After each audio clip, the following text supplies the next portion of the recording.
Well, guys, that wasn't the only big piece of news to be revealed during this Zelda press conference. We also have this story here, and this is also very interesting. It's a two-part story here. So let's get right into this. The first part is that Zelda will launch simultaneously for Wii U and NX.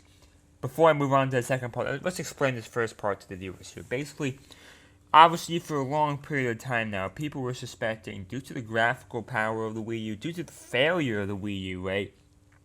It would have made sense for Nintendo to push Zelda Wii U to Project NX, either a dual release or exclusive release, due to the fact that Nintendo Wii U is a failure and the graphics were pretty weak. So it made sense. Many gamers were thinking about it. There's been many rumors suggesting this is true, and it seems Nintendo will in fact take this route. This is the same exact route they took with Twilight Princess.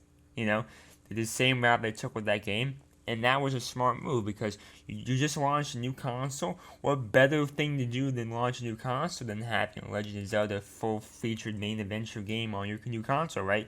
Like, basically, imagine if the Wii U had a launch game like Twilight Princess or Wii U Zelda, which I'm assuming would be pretty cool.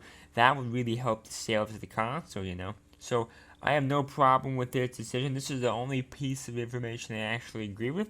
As long as the game still comes to Wii U, this is fine. I have no problem with this. I have no problem with them delaying the Legend of Zelda game because I want it to be the best Zelda game ever. They promised an open world adventure game. To make it a good one, you need time, people.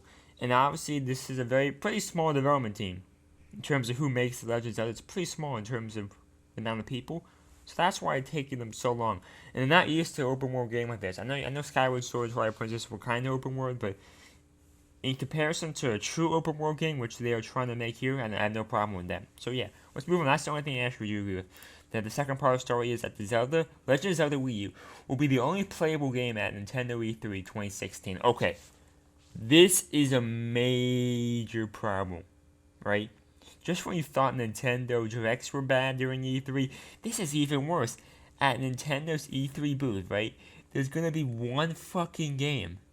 Like, okay, that's insane. There's gonna be no press conference, probably, right?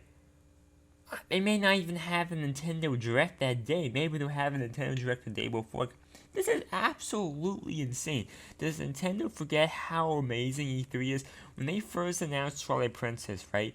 The cheers, the boosting, all that good stuff, man. Do you remember? Go back to 2004 and watch that video of Miyamoto and Nintendo revealing Twilight Princess. That's the greatest moment of E3 history, in my opinion. You don't. This is what gets the fans on board. Nintendo having a real press conference where all gaming fans, not just Nintendo fans, can see what you're producing by showing everyone one game. This basically means they're giving up on the Wii, which we already knew, but now they're being really blatant about it. I mean, if you're gonna talk about one game and that's it, you're blatant at this point. You don't even care anymore about the Wii U anymore, which is kind of a shame.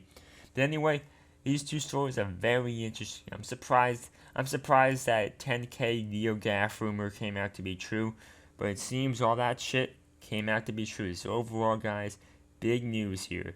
Big news.